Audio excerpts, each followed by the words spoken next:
எப்படி பார்த்து இன்னும் இப்போ புதுசா ரீசன் கேளுங்க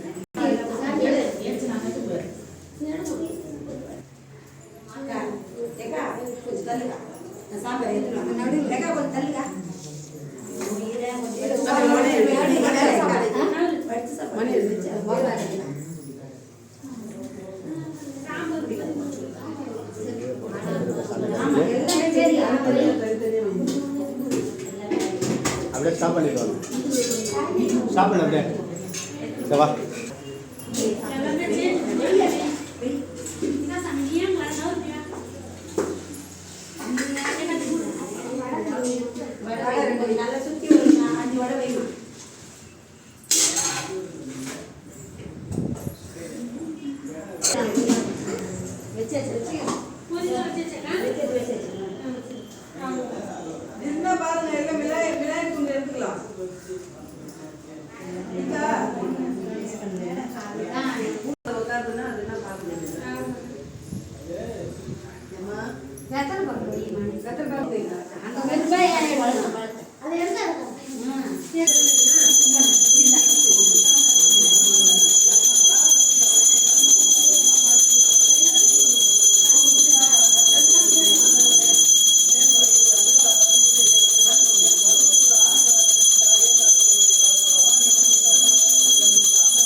சந்தோஷமா அவங்கள வந்து கட்டி காப்பாற்றி வாழ வச்சு வழிநடத்தி நீ பக்கபலமாக இருந்து பாதுகாக்க வந்து அவங்களுக்கு கூட இருந்து நீ துணையாக அவங்க மண்ணை போய் காத்து, அவங்க பொண்ணை காத்து, அவங்க பொருளை காத்து, அவங்க பிள்ளைங்களை காத்து அவங்களுக்கு நல்ல நிலைமைக்கு நீ வாழ வச்சு வழிநடத்தினா போகிறோம் தாயே. உனக்கு பண்ணுற சேவை, மக்களுக்காக நான் கேட்குற சேவை, சொத்து கேட்கல, சுகம் கேட்கலையம்மா. மக்களை காப்பாற்றணும் மட்டும்தான் உன்னை நான் என்றைக்கும் உங்கள்கிட்ட மடிப்பிச்சு கேட்குறேன்னு தவிர, அதே மாதிரி மக்கள் எப்படி வந்திருக்காங்க பாருங்கள். அது நல்ல நிலைமைக்கு இருக்கணும், சந்தோஷமாக அவங்க வாழணும். அதுதான் என்னுடைய கோரிக்கை.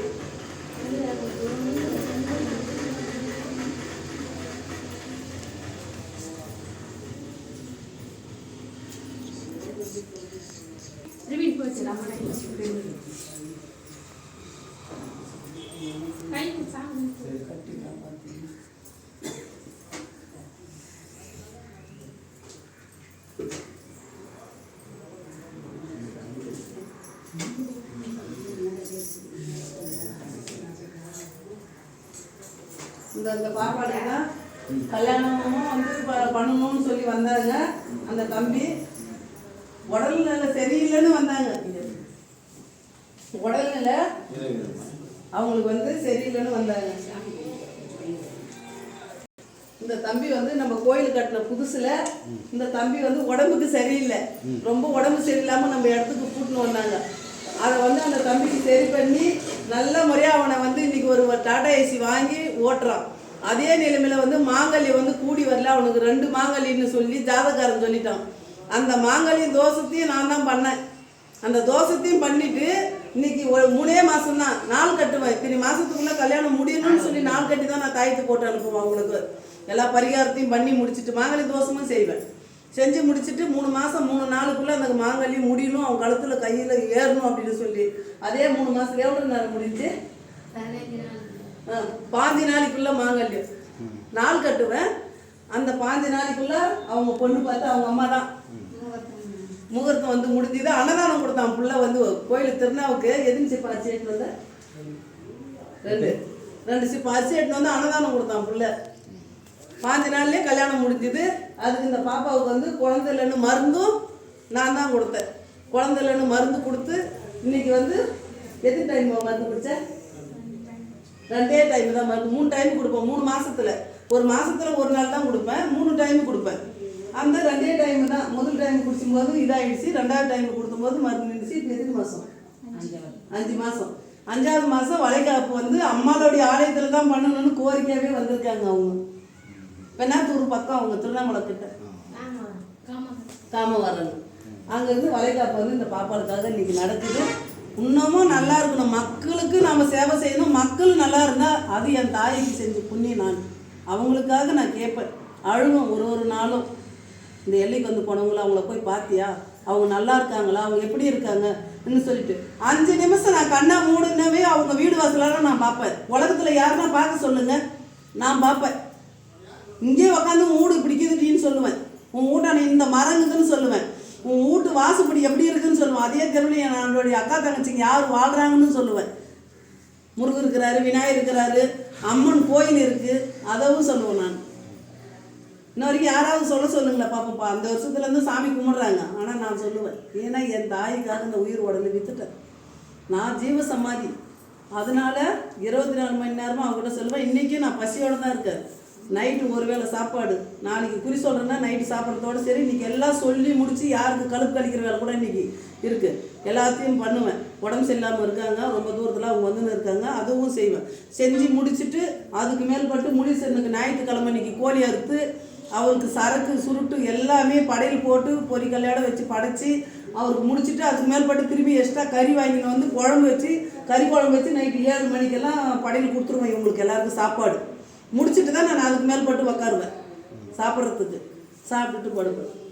இதுதான் என்னுடைய இது. நான் அந்த அளவுக்கு சேவை பண்ணிட்டு போயின்னு இருக்கிறேன். இன்றைக்கி 55 வயசு ஆகாலையும் எல்லாமே நான் ஒரே ஆள் தான். இதெல்லாம் ரவுண்டு கட்டி பூரா க்ளீன் பண்ணுறது, அவசியம் பண்ணுறது யாரும் பண்ண மாட்டேன். நானே பண்ணுவேன். என் தாய் மேலே கை வைக்கிறது, என் மேலே கை வைக்கிறதும் ஒன்றுன்னு நினச்சி நான் அப்படியே என் உடம்பு துடிக்கும்.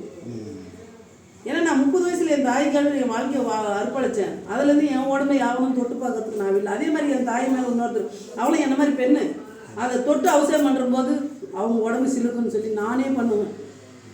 அதான் என் தாய்கிட்ட இருக்கிற உண்மை. நான் அந்த அளவுக்கு செய்கிறேன். எல்லாரும் நல்லா இருக்கணும். வந்த மக்கள் அத்தனை பேரும் நல்லா இருக்கணும். நாட்டில் இருக்கிறவங்க அத்தனை பேரும் நல்லா இருக்கணும்.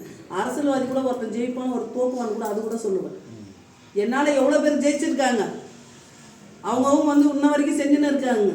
வராங்க, கும்பிடுறாங்க அம்மாவுக்கு. நந்திவாடி ராஜாவை ஜெயிச்சிருக்காங்க. செஞ்சிலே கூட எல்லாம் நிறைய பேர் ஜெயிச்சிருக்காங்க. அமைச்சர் வரைக்கும் ஆயிருக்காங்க. அந்த அளவுக்கு நான் பேர் எடுக்கிறேன். அந்த அளவுக்கு அம்மா கிட்ட இருக்கேன். 24 மணி நேரமும் நான் ஆலயத்தில் தான் இருக்கேன். நான் தூங்குற இடம் இதுதான். மண்ணாக இருந்தபோது கட்டுறதுக்கு ஆரம்பிச்சு பாரு. அன்னைக்கு படுத்த இடம்னா இன்னே வரைக்கும் இந்த ஆலயத்தில் தான் அங்கே தூங்குறேன். எத்தனை மணிக்கு யார் வந்தாலும் நான் எழுந்திருப்பேன். எழுந்து என்னம்மான்னு கேட்பேன். எனக்கு அந்த ஒரு பண்பாடு இருக்குது. ஒருத்தரை மூஞ்ச காமிக்க மாட்டேன். வாங்கன்ற மரியாதை மட்டும்தான் என்கிட்ட இருக்கும். அது பழகிட்டாங்க. நான் சின்ன வயசுல இருந்து அம்மா கிட்ட பாருங்கள், வாங்க, நல்லா இருங்க. என்னுடைய ஆசை, என்னுடைய கனவு, என்னுடைய லட்சியம் மக்களுக்கு, என் தாய்க்கு கிட்ட கேட்டு வாங்கி கொடுக்குறேன். கண்டிப்பாம்மா, எல்லாமே நடக்கும். நீங்கள் ஆசைப்பட்ட எல்லாமே நடக்கும். கண்டிப்பாக. இன்னும் அந்த கட்டுறதுல ஆலயத்தை கட்டிடுவேன். கட்டிட்டு மக்கள் எல்லாருக்கும் பண்ணிட்டு நான் ஜீவ சமாதியை போகும்போது அந்த மண்ணை வந்து மெரிச்சிட்டு போனேன். அவங்க இன்னும் நல்லா இருக்கணும் தான் நான் உட்காருவேன் அந்த இடத்துல. அந்த நிலைமைக்கு வருவேன்.